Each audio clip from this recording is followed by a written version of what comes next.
السلام عليكم ورحمة الله تعالى وبركاته.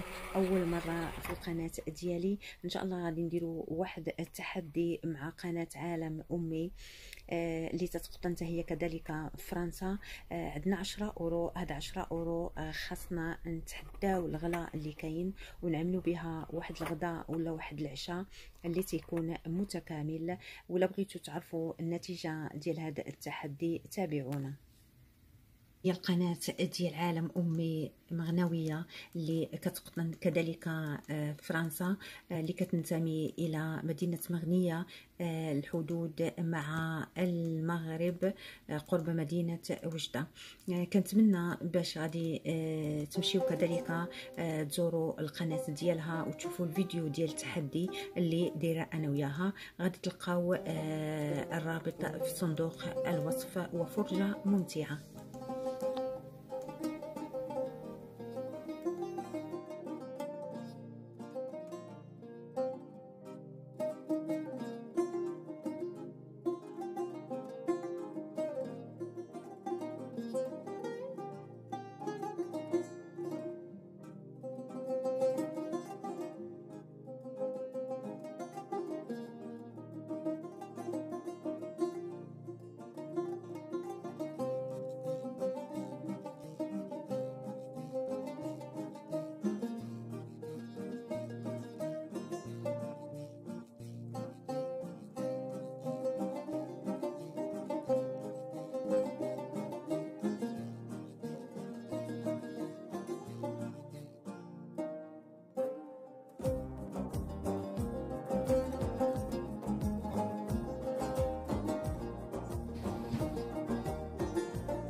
السلام عليكم. غادي ندير لكم المشتريات ديالي اللي شريت من كارفور.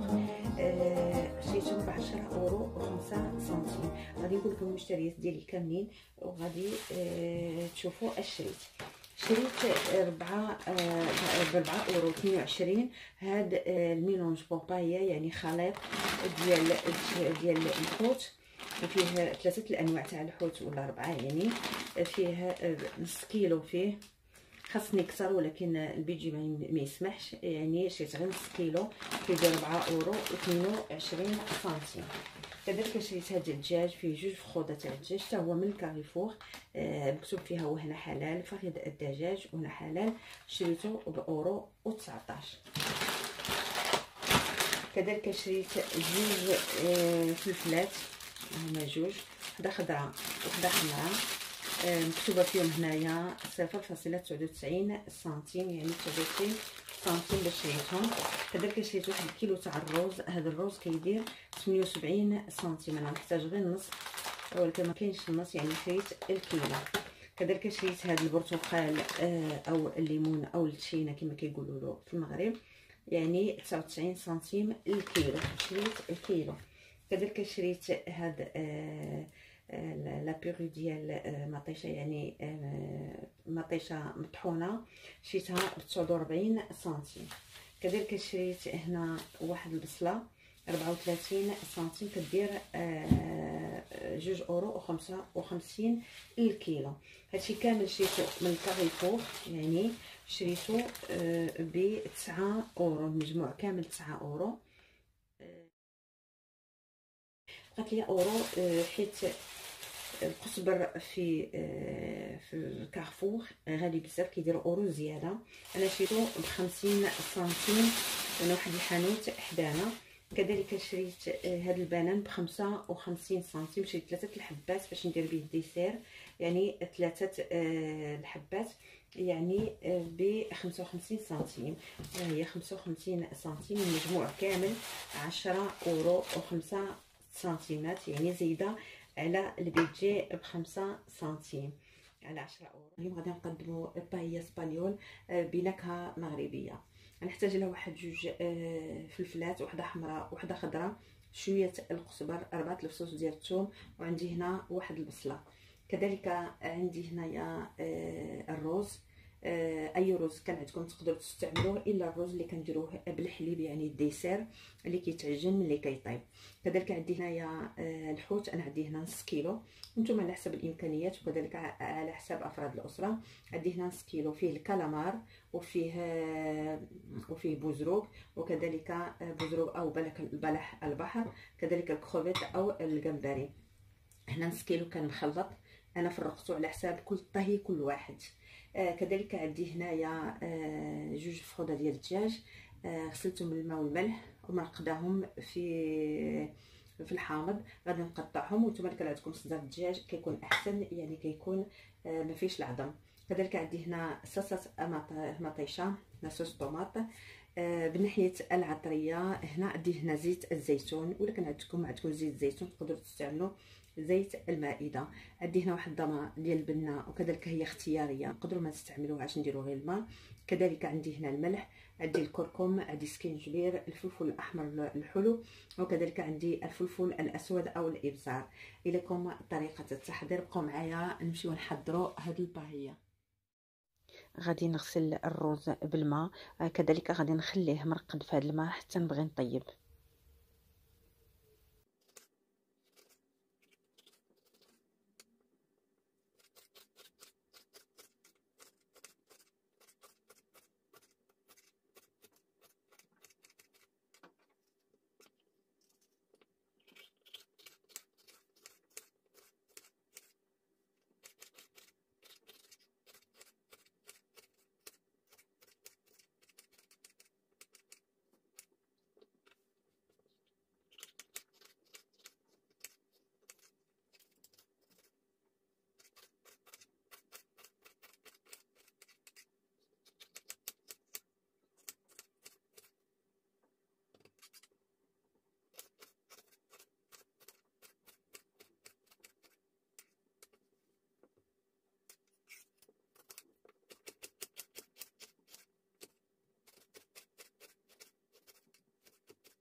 درت نص كاس ديال زيت الزيتون، وكذلك قطعت واحد راس ديال الثومه، حمرتها وغادي نفوت فيها الحوت اللي عندنا.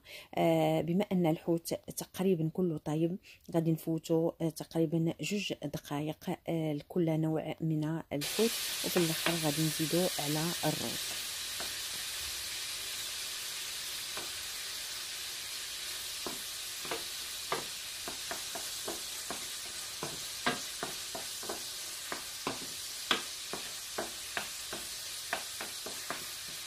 هي شويه هكذا 2 دقائق.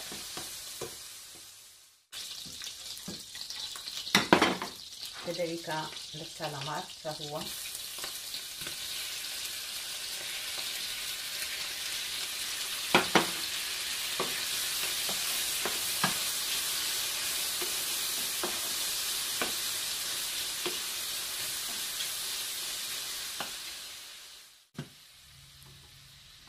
هاد الباهيه اللي غادي نطيب كتكفي 4 حتى 5 ديال الاشخاص.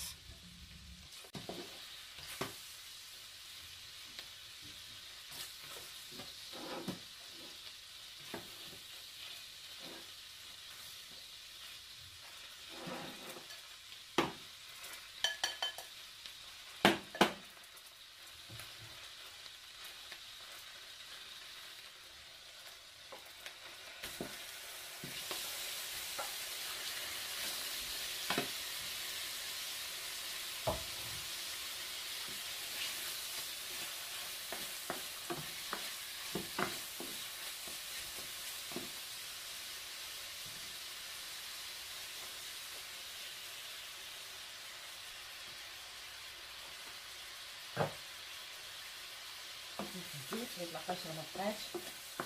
درت نص كاس وزيد واحد شويه،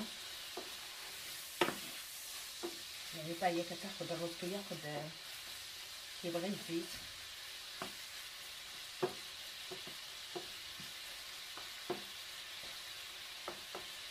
غنخليه مزيان هاد الدجاج، عاد نزيد عليه البصله.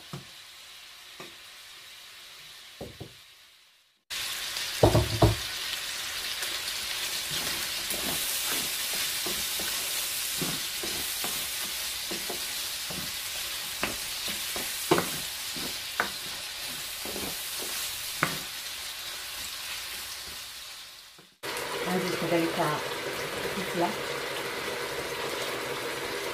الثوم،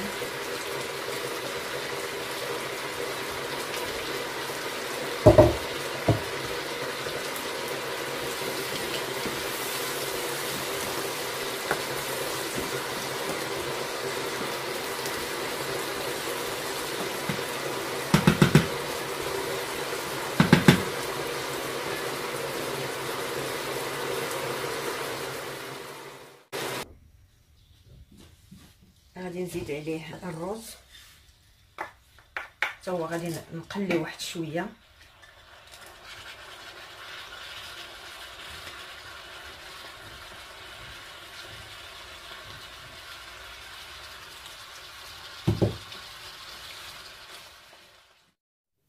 غادي نقلي الرز واحد شويه. خديت هنا يطرو ديال الماء حيت عندي نص كيلو ديال الرز، درت فيه ضامه ديال البنه كما كتلاحظوا. غادي ندوبها مزيان وغادي مرقت بالماء طايب وضامه ديال البنه، وانتم لما كتعجبكم الضامه ديال البنه مرقوا غير بالماء طايب.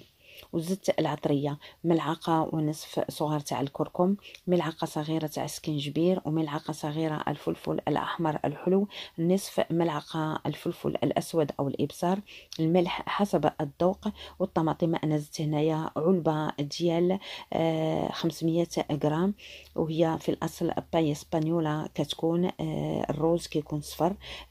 انا الولاد كيبغيوها لي زايده بمطيشه، نتوما من الاحسن 200 غرام تاع مطيشه، ولا كانت الطريه كتكون احسن. زدت القزبر وغادي نغطي عليها وغادي نخليها على نار تكون مهيله. والروز ملي كيكون يطيب ما خصناش نحركوه. ملي دازت 15 دقيقه والروز كيطيب غادي نزيد الكالامار باش يكمل الطياب ديالو واحد 5 دقائق، ومن بعد 5 دقائق غادي نزيد الحوت كامل وغادي نطفي عليه.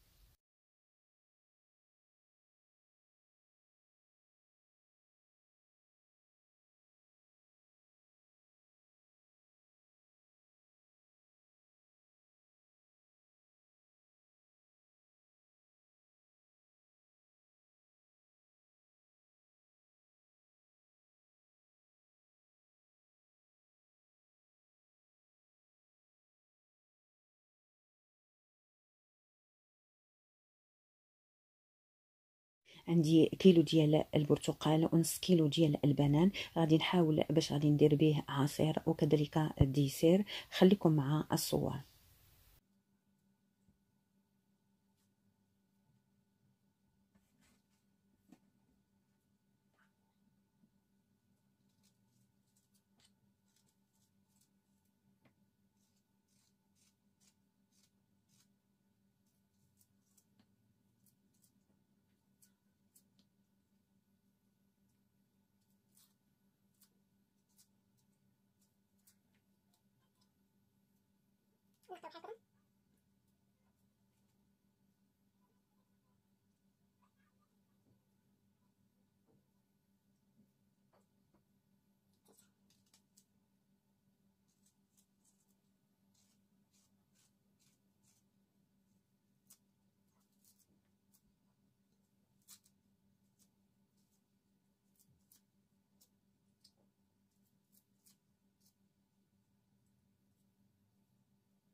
هذا العصير اللي درنا غادي نزيد فيه واحد شويه القرفه،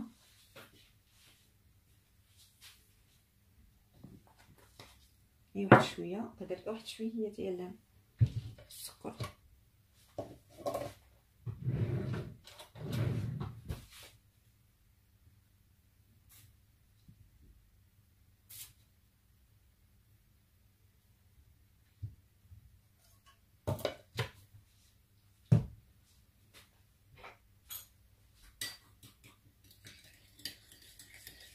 خديت ديك لاصوص اللي صوبت ودرتو بزليفات صغيورين باش غادي نسقيو بهم الدوائر ديال البرتقال وكذلك الموز، باش اللي ما تتعجبوش النكهه ديال القرفه ولا ما كياكلش السكر ما يديروش. وكانت طريقه اخرى غتشدوا غير القرفه والسكر وندردروه على الدوائر ديال البرتقال.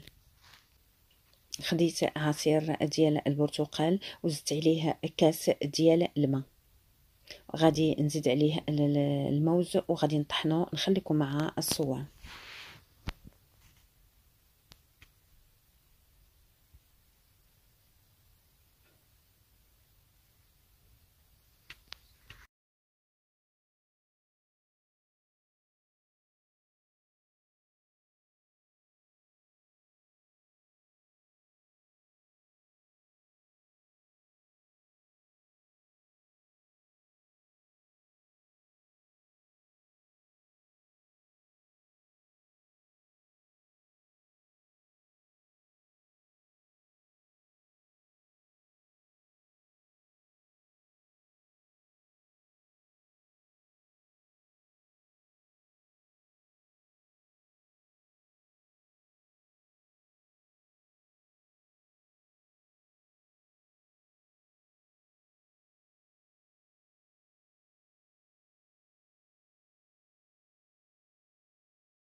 هذه هي وجبة الغداء ديال 10 أورو اللي كتكون من باية اسبانيولا بنكهة مغربية، اللي درت فيها الدجاج وكذلك درت فيها فواكه البحر، رافقتها بعصير ديال البرتقال مع الموز، وكذلك في الديسير درت دوائر ديال البرتقال مع الموز ورافقته بواحد الصلصة ديال القرفة والسكر وعصير البرتقال.